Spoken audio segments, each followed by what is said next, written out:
patient. C'est que dès que tu as fini, je me suis retourné et tout le monde me regardait avec un regard. Mais merde, il est mal barré ce type, il ne va pas s'en sortir. Tu as placé la barre tellement haut, même ma femme me regardait. Elle a pitié de moi, mais bon. Je vais essayer de me battre, je vais essayer de m'en sortir. J'ai parlé de la communication médecin, chirurgien, patient. Et pour être franc avec toi, ce que tu as fait nous a beaucoup inspiré. Et au début de nos discussions pour créer l'application qu'on est en train de créer, tu as été une grande source d'inspiration parce que tu as créé le projet, tu as eu la vision, l'idée. Amine a discuté avec toi et on en a beaucoup parlé. Et puis avec le groupe, on a décidé de se lancer dans cette aventure en grande partie parce que tu nous as inspirés pour faire ce travail-là. Et pour un peu me démarquer de toi, je vais m'éloigner des datas, de tout ce qui est compliqué, et je vais revenir à la base. La communication chirurgien-patient est une communication d'humain à humain, il ne faut surtout pas l'oublier. Quand un patient vient pour cancer digestif, et cette application dont on va parler s'adresse aux patients qui vont être opérés pour cancer digestif. Déjà, le fait qu'on lui annonce qu'il a un cancer est un choc psychologique important pour lui, c'est-à-dire qu'il doit gérer obligatoirement. Après, nous devons lui annoncer une stratégie thérapeutique dans laquelle on va lui dire on va vous opérer, on va vous agresser, on va faire une incision, on va enlever des parties de votre corps, etc. C'est-à-dire on n'arrive pas, même nous, on n'arrive pas exactement à imaginer ni comprendre ce qu'il peut ressentir, ni comment il peut réagir à l'intérieur. Et on imagine, nous, chirurgiens, que l'objectif de notre communication est bien expliquer au patient ce qu'il va avoir, c'est-à-dire où se trouve sa maladie. Quand on va l'opérer, qu'est-ce qu'on va enlever, qu'est-ce qu'on va garder. Si on coupe quelque chose, comment on va rétablir, resuturer. Et quand ça va être resuturé, comment il va manger, comment il va faire son transit. C'est-à-dire des questions qui sont tellement de l'ordre de l'intime, tellement importantes.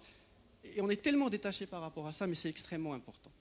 Donc l'enjeu de la communication chirurgien-patient est d'abord un enjeu humain, sur des choses qui sont extrêmement intimes, et on doit avoir absolument conscience de ça. Puis vient l'enjeu technique, parce que dans cette histoire humaine, il faut absolument expliquer au patient techniquement ce qu'il va avoir. Cette chirurgie, ce qu'on va enlever, ce qu'on va garder, comment on va rétablir. Et là se pose un vrai paradoxe, parce que je veux juste comprendre comment on peut passer 15 à 20 ans à apprendre la médecine, apprendre la chirurgie, puis apprendre la chirurgie avancée cancérologique, et puis qu'on vienne en 15 minutes ou 30 minutes de consultation, parler à un patient et lui donner tout ça en vrac, hop, et attendre de lui qu'il comprenne. Je ne sais pas. Ou encore lui demander quel traitement vous préférez. Je ne sais pas. Je ne sais pas. Je ne sais pas comment font les chirurgiens, je ne sais pas comment on fait. On essaye de notre mieux, essayer d'inventer, d'être créatif, faire un peu d'innovation dans la communication pour expliquer à ces patients ce qui va se passer. Surtout que quand on fait nos réunions multidisciplinaires, quand on discute avec des confrères non chirurgiens, anesthésistes, oncologues, radiologues, etc., et qu'on leur dit, écoutez, on va faire une DPC, du duodénopectomie céphalique, on va enlever le pancréas, l'estomac, tu vois, on a l'impression qu'ils font semblant de comprendre, mais la vérité, c'est qu'ils ne comprennent vraiment pas. Ils comprennent, pas au fond de la... Et souvent, dans nos discussions communication, on a affaire à des questions, et on est un peu embêté parce qu'on voudrait bien leur transmettre tout ce qu'on sait, et on se rend compte que tout ce bagage accumulé pendant des années d'études et de travail est impossible à transmettre de manière simple, même à nos confrères qui sont spécialistes. Et ça, c'est un paradoxe. Bon, on essaie d'innover, tu l'as bien dit, on dessine. Tu m'as facilité la tâche. Le dessin est puissant, dit qu'une image vaut 1000 mots. L'image vaut 1000 mots. Et nous, chirurgiens, nous avons beaucoup appris et compris les techniques chirurgicales à travers des textbooks qui sont une succession de dessins et de descriptions de dessins en 2 dimensions. Le problème, c'est que moi aussi, comme toi, je ne sais pas dessiner. Et si Amine peut dessiner un cheval comme ça, moi je vous promets que je peux... Ah oui, très très fort. Je ne sais même pas pourquoi il veut faire cette application. Mais moi je dessine comme ça. On ne dessine pas tous de la même manière. Si je commence à dessiner puis je donne aux patients ce torchon, j'aurais fait plus de mal que de bien. Donc franchement, ce n'est pas la bonne solution. Et puis surtout, bon, on n'a pas forcément le temps. On sort du bloc à 16h, on a la consultation, on voit le patient. On n'a pas vraiment la patience ni le temps pour passer 30 minutes avec chaque patient pour lui dire cette chirurgie va se passer comme ça, vous allez avoir telle complication, etc. Bon, il faut quelque chose qui puisse nous faire gagner du temps. Et du moment qu'on est au XXIe siècle, en 2016, on parle de Google, on parle d'Apple, on parle de Microsoft, de communication, on s'est dit, dans ce monde, il va bien y avoir une application qui fait tout ça. On croyait pouvoir trouver sur l'App Store ou sur le Play Store, ou je ne sais pas, quelque chose qui pourrait nous aider. Et nous avons cherché, longuement cherché, et nous avons été surpris, même choqués de ne rien trouver. Bon, quasiment rien trouvé. Il y a Eric qui a fait cette application magnifique, mais qui est seulement destinée au foie. Il n'y a pas le reste du système digestif. Et puis il y a cette application qui nous vient des États-Unis, DrawMD, mais qui franchement est une succession de dessins sur lesquels on met des annotations et qui est frustrante à utiliser. Donc il y a un territoire vide, complètement vierge à l'échelle mondiale dans lequel il n'y a pas encore de réponse. Et le besoin y est. Pas forcément un besoin de gagner de l'argent, mais juste le besoin de transmettre et d'expliquer aux patients de la manière la plus humaine possible ce qu'ils pourraient avoir. Et là, progressivement, au fil des discussions, on s'est dit, mais why not? Pourquoi pas nous? Pourquoi on ne créerait pas cette application? Qui pourrait créer cette application? Pour créer cette application, il faut d'abord comprendre la chirurgie digestive. Il faut être chirurgien qui fait de la cancérologie digestive. Nous sommes des chirurgiens qui faisons la chirurgie cancérologique digestive. Qu'est-ce qu'il faut d'autre? Il faut avoir un minimum de bagages en technologie. Et franchement, nous baignons dans la technologie. Nous avons des smartphones, des ordinateurs, du Google, du Microsoft, du Apple. Même si on ne crée pas des applications, si on ne fait pas du code, nous avons de l'intuition, nous avons de l'expérience utilisateur. Et cette expérience utilisateur, on pourrait l'utiliser, on peut se mettre du côté de l'utilisateur, imaginer, créer et inventer un système d'application qui pourrait être utile. Et puis, il y a la dimension de rendre service. Pourquoi on ne créerait pas cette application? Pourquoi on ne créerait pas cette application qui va rendre service à tellement de patients? Et puis franchement, de manière particulièrement égoïste, pourquoi pas le Maroc? Pourquoi pas les Marocains? Pourquoi une application pareille ne viendrait pas d'un pays comme le Maroc, au lieu de venir de la France, des États-Unis, des Pays-Bas, etc. Nous en sommes capables et c'est un défi que nous voulons prendre. Donc, en décidant de nous lancer dans cette idée, il nous faut une vision. Nous avons un projet, il nous faut une vision, un fil conducteur qui va nous permettre de créer la meilleure application possible. Et après de longues discussions, pour résumer, notre vision, je vais la résumer en deux plaques. Nous voulons une application numérique sur tablette. Bon, tablette, c'est évident. Tablette, c'est souple, c'est mobile, c'est tactile, c'est intuitif, etc. Bon, je n'ai pas besoin de défendre ce point, qui sera utilisé par le chirurgien, quelle faute, par le chirurgien, pour expliquer des actes de chirurgie oncologique digestive et leurs conséquences aux patients de manière graphique et visuelle. Donc c'est ça notre idée. Et dans cette vision, nous avons défini des valeurs, des conditions de forme, d'expérience utilisateur. C'est le chirurgien qui va l'utiliser, et l'expérience du receveur qui est le patient. Nous voulons qu'elle soit belle graphiquement, évidemment. Si on crée quelque chose qui va être basé sur le graphique, ça doit être beau, ça doit être élégant, ça doit avoir un design épuré. Pour l'utilisateur, elle doit être simple à utiliser, c'est évident, d'être intuitive. Mais surtout, il y a une dimension de fan. Nous voulons que ça soit amusant. Pas amusant dans le sens où il va jouer avec, amusant dans le sens où il aura envie à chaque fois d'aller l'utiliser et la réutiliser avec le même plaisir. Et ça, c'est un enjeu important. Et pour le patient, c'est important, il faut qu'elle soit interactive parce qu'on doit communiquer avec le patient et surtout qu'elle puisse permettre de donner des explications personnalisées, pas génériques, pas des photos et des images. Non, des explications qui correspondent exactement à ce qu'il a comme maladie et ce qu'il va avoir. C'est une longue histoire, c'est-à-dire que ça fait 1 an que nous travaillons sur ce projet. Je ne peux pas m'éterniser sur tous les aspects et toute l'évolution du projet. Je voudrais partager avec vous 2 choses. Comment nous avons développé le concept de cette application et comment nous avons choisi de créer les graphismes de cette application. Je vais commencer par le concept. C'est difficile de trouver un concept. C'est-à-dire quand on a une idée, on veut créer une application, comment elle va être cette application? Comment on va l'imaginer? Alors pour l'imaginer, on est revenu à la base. On s'est dit, écoutez, c'est quoi une tumeur? Une tumeur, c'est une maladie sur un organe. Ici, c'est le système digestif, par exemple. Une tumeur se trouve au niveau de l'estomac, par exemple. Et en fonction de la localisation de la tumeur, le patient va avoir une technique chirurgicale. Et on s'est dit, naïvement d'ailleurs, que, comme ça, très simplement, si la tumeur est au niveau de l'estomac, on a un nombre de gestes définis. Si au niveau du duodénum, la même chose. Le foie, c'est des hépatectomies en fonction du siège, des types d'hépatectomie, etc. Sur tous les organes, sur les 10 organes que nous avons. À ce moment, on s'est dit, c'est bien, on va créer une base de données, des gestes en fonction de l'organe. Puis on s'est rendu compte, on s'est dit, mais attendez, quand on a une tumeur au niveau de l'estomac, si elle est grosse, elle va prendre le côlon, elle va prendre la rate, elle va prendre le pancréas. Ça ne marche pas. Ça ne marche pas, parce que s'il a envahi cet organe, il faut l'enlever aussi. Donc, en plus de ce schéma-là, il fallait ajouter une complexité. Pour chaque organe, si la tumeur est localisée dans l'organe, c'est facile, mais s'il y a un envahissement, en fonction de l'envahissement, il va y avoir un certain nombre de gestes en fonction de l'endroit qui est touché. ça devient plus complexe comme base de données à créer, mais bon, ça reste gérable, avec beaucoup de travail. Et puis on se rend compte après que non seulement la tumeur peut envahir des organes à côté, mais elle peut envahir aussi des organes à distance. Le foie par exemple, donnant des métastases. Et là ça devient compliqué parce que le nombre de possibilités par rapport qu'au foie uniquement est ingérable et on se retrouve rapidement avec une base de données comme ça. Et ça clairement ne marche pas parce qu'on ne peut pas créer une base de données linéaire. On est scolaire là, foie, estomac, envahissement, etc. Ça ne marche pas, ça n'a rien d'innovant, ça n'a rien de simple, ça n'a rien d'intuitif et on viole automatiquement deux points importants de notre vision, la simplicité et l'intuitivité. Donc on s'est dit qu'on fait fausse piste, complètement fausse piste. Ça ne marche pas, il fallait trouver quelque chose de beaucoup plus simple et beaucoup plus percutant et beaucoup plus efficace. Et pour cela, je ne sais pas comment on a fait pour trouver ce concept-là. On était en train de discuter un jour et en train de se dire, c'est quoi l'anatomie du système digestif? L'anatomie du système digestif, c'est, vous avez l'œsophage, les aliments arrivent par ici, ils passent au niveau de l'estomac, ils passent au niveau du duodénum, puis ils passent au niveau de l'intestin, puis au niveau du côlon, puis côlon et rectum. Ça, c'est les organes, ce qu'on appelle les organes creux. Et puis nous avons les organes pleins, qui sont le foie, le pancréas, la rate que je n'ai pas dessiné ici. Mais après, on s'est posé la question, mais c'est quoi le foie? Le foie, c'est du parenchyme, du tissu, à l'intérieur duquel il y a des canaux, par exemple des canaux biliaires. Et c'est quoi le pancréas?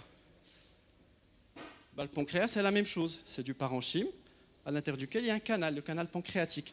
Et le canal biliaire et le canal pancréatique, ça bouge tous les deux au niveau du duodénum.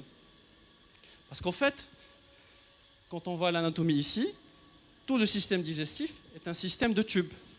C'est-à-dire que, l'œsophage et l'estomac, le duodénum, c'est des canaux, c'est du tube, dans lequel ça bouge le canal pancréatique, qui est un tube enveloppé de parenchyme, et les canaux biliaires, qui sont des tubes enveloppés par du parenchyme. Donc c'est un réseau de tubes complexe. Pardon?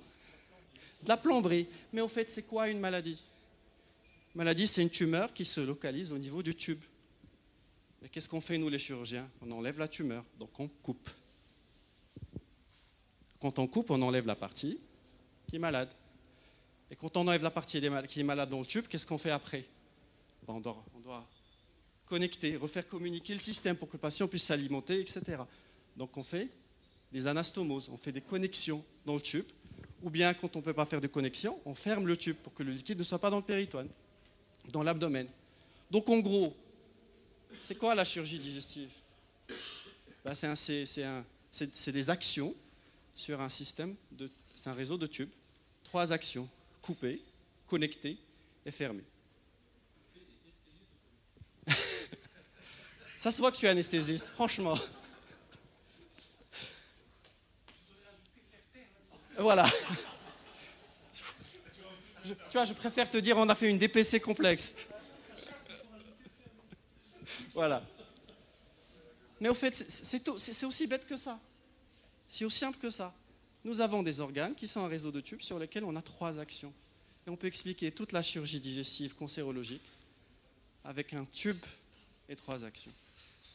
Et une fois on a compris cette simplicité, on a trouvé ce concept, on s'est dit, le concept est bien beau, il faut bien le tester. Amine a eu la gentillesse de le tester. Il a créé des centaines de diapos sur PowerPoint pour essayer de dire, voilà, les connexions, on va couper, on va fermer, connexions latérales, terminales, etc. Et puis comme il s'est très bien dessiné, il nous a fait cette maquette magnifique, exceptionnelle du système digestif. Ça, c'est l'estomac, et ça, c'est le foie, et ça, c'est la vésicule biliaire. Et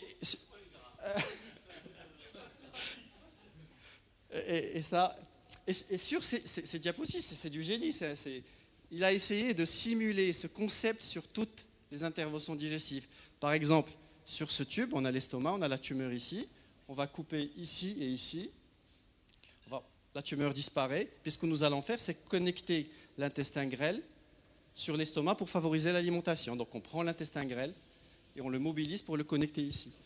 Donc l'idée de l'application, c'est quoi? C'est une maquette graphique représentant les organes digestifs, codés sous forme de tubes, sur lesquels on va avoir 3 actions. Et ces 3 actions vont nous permettre quasiment de faire toutes les interventions de chirurgie digestive. Croyez-moi, on a testé toutes les possibilités, même les chirurgies les plus complexes, et ça marche. Ce qui est exceptionnel dans ce concept-là, c'est qu'on n'est plus dans cette question linéaire. Exemple, un patient qui se fait opérer pour tumeur de l'estomac et qui a une gastrectomie et qui revient vous voir après, ben, je peux sur l'application, avec ce concept-là, commencer à partir du moment où il n'y a plus l'estomac. On peut commencer ici, et dire il y a une tumeur ici, et agir sur l'application pour recréer une nouvelle intervention. Et cette souplesse, c'est elle qui permet d'avoir cet aspect personnalisé auquel nous tenons particulièrement. Ça, c'était pour le concept. J'espère que j'ai été clair. Maintenant, pour le graphique. Comment nous allions représenter cette application? Et c'était un casse-tête parce que, et Ali peut en témoigner, parce qu'Ali, quand on lui a parlé de ça, il m'a dit, bien sûr, c'est la 3D. Bien sûr, la 3D, on est au XXe siècle. La 3D, c'est magnifique. La 3D, c'est génial. Bien sûr que la 3D est géniale. Parce que regardez,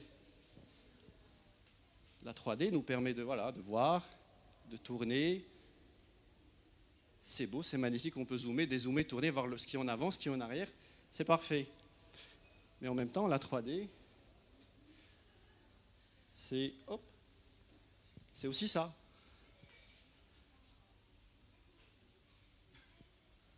C'est-à-dire que moi, chirurgien, avec une application 3D, si à un moment ou à un autre, je perds le contrôle de mon application, je commence à tourner en rond comme ça, le patient est perdu. Moi-même, je suis perdu. C'est-à-dire que, dans un souci de simplicité et d'intuitivité, donner un outil qui soit exceptionnellement beau, réaliste, mais qui puisse entraîner une confusion sur une simple fausse manipulation d'un geste de doigt, qui va prendre 10-20 secondes à être établi, va créer de la confusion dans cette communication entre le patient et le médecin. Et ça nous a paru très clair et évident que ce n'était pas la bonne piste. En fait, la meilleure piste, c'est la 2D. D'ailleurs, où est-ce qu'on a appris à opérer? Où est-ce qu'on a appris nos techniques chirurgicales? C'est sur de la 2D. Comment on transmet aux étudiants, on leur explique la chirurgie aux résidents? C'est de la 2D. Ça marche, c'est efficace, c'est simple, c'est puissant. Ce n'est pas à 100% réaliste, mais on a tant besoin d'être réaliste à ce point. Nous avons besoin de transmettre, d'expliquer, de passer un message de la manière la plus simple, la plus proche de la réalité possible. Nous n'avons pas besoin de transmettre exactement la réalité telle qu'elle est. Après, quand qu'on a décidé pour la 3D, il y avait un autre problème à gérer. Parce qu'en réalité, le corps humain, il a besoin de 3D parce qu'il y a le foie en avant, il y a derrière l'estomac, il y a derrière la rate, il y a derrière le pancréas, ils sont couverts par le côlon. C'est compliqué comment on allait représenter tout ça et le représenter de manière fidèle et réaliste. Ce que font les gens, c'est-à-dire les pistes qui existent dans tout ce qui est technologique, c'est d'utiliser un système de calque, c'est-à-dire comme sur Photoshop, des systèmes de calque, c'est-à-dire il y a le plan antérieur et le plan qui est suivant, plan suivant qu'on peut masquer et faire apparaître en fonction du besoin.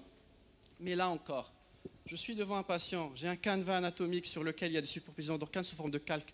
Je vais faire disparaître et réapparaître des organes. Franchement, est-ce que le patient va suivre? Ça va être compliqué, on va faire 5 ou 6 manipulations juste pour arriver à l'organe qu'on veut avoir et expliquer la chirurgie, puis remettre tout à la fin. C'est-à-dire, il y a trop de confusion et c'est pas simple, c'est pas intuitif encore. Et pour parler de simplicité, l'un des principes de cette application sur lequel on s'est mis d'accord dès le début, on pense à une option, à une fonction. Elle est géniale, on en a besoin. On se pose la question, est-ce qu'il y a un moyen simple, clair et efficace pour la mettre? Oui, on la prend. Il n'y a pas de moyen simple, il y a de la confusion, on ne se met pas d'accord, on oublie. Et on fait le sacrifice de l'oublier dans un souci de clarté. Parce que tout élément qui peut apporter la confusion dans une communication qui est déjà difficile est un élément qui n'est pas désirable. Jusqu'à ce qu'on trouve le meilleur moyen, le plus simple et le plus intuitif de l'implémenter. Et donc, la solution a été d'éclater le canevas anatomique. A-t-on réellement besoin de mettre une superposition? En vérité, non. C'est-à-dire que le foie, en réalité, il est devant l'estomac, mais si on le décale de quelques centimètres pour qu'il soit apparent et qu'il dégage l'estomac, est-ce que ça change quelque chose dans l'explication? Non. La même chose pour le pancréas, qui est normalement derrière l'estomac et derrière le côlon. On abaisse le côlon, on remonte l'estomac, on dégage l'organe. Il devient visible d'un coup d'œil. Je peux comprendre l'anatomie directement. Pas exactement telle qu'elle est, mais pas très loin de la réalité. Mais de la manière la plus simple et la plus évidente. D'un coup d'œil, je comprends. Et ça, c'est le plus important. L'anatomie éclatée. Après, il fallait gérer, oui, l'anatomie éclatée, mais il fallait gérer beaucoup de petits paramètres. Franchement, je n'aurais pas le temps de vous le dire. Amine a fait un travail exceptionnel avec Jalal sur ce point-là. Mais chaque espace, chaque millimètre a été pensé en fonction de l'action. Comment on va couper, comment on va connecter, comment on va suturer, comment on va fermer. Chaque élément a été pensé et réfléchi profondément pour que les actions soient faciles, simples et intuitives. Du moins, on l'espère. Et on est passé de ça, qui était notre canevas primitif, à peu près ça, grâce au travail d'Amine et Jalal. Jalal qui est le super graphiste de Techverse, qui a fait de l'excellent travail.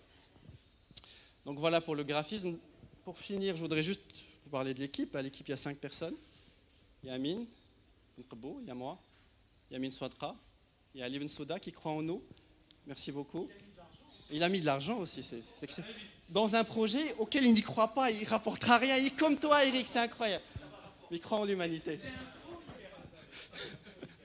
Il y a Badak Belhassan qui a dû partir, mais Badak Belhassan, on a une histoire particulière avec Badak parce qu'il a présenté comme banquier, etc. C'est un partenaire, mais aussi un patient qui a été transplanté à l'hôpital Avicenne. C'est le dernier patient qui a été transplanté avec lequel on a une relation privilégiée qui nous apporte énormément d'aide et de soutien grâce à son expérience dans le milieu associatif et son input en tant que patient extrêmement important parce qu'il est passé par des moments extrêmement difficiles, peut-être les plus complexes qu'un patient pourrait avoir et qui nous aide particulièrement. Et finalement, je voudrais remercier notre partenaire dans ce projet, Techverse. Tout à l'heure, malheureusement, nous n'avons pas pu avoir la conférence de Kautzak des Philippines. Nous avons Jalal qui est notre graphiste. Nous avons Ashraf qui va s'occuper du code. Il paraît jeune, mais c'est un génie ce type. Franchement, en discutant, il nous a challengé sur l'anatomie et la chirurgie sur des éléments de code. Je leur dis bravo, je les remercie. Si tout va bien, l'application qu'on a décidé d'appeler Sutures, sortira en février. On va commencer à coder ce mois. On a fini les algorithmes. On commence à coder lundi, c'est ça? Lundi, et si tout va bien, fin février, elle sera sur le Play Store. Nous espérons que vous allez beaucoup l'utiliser.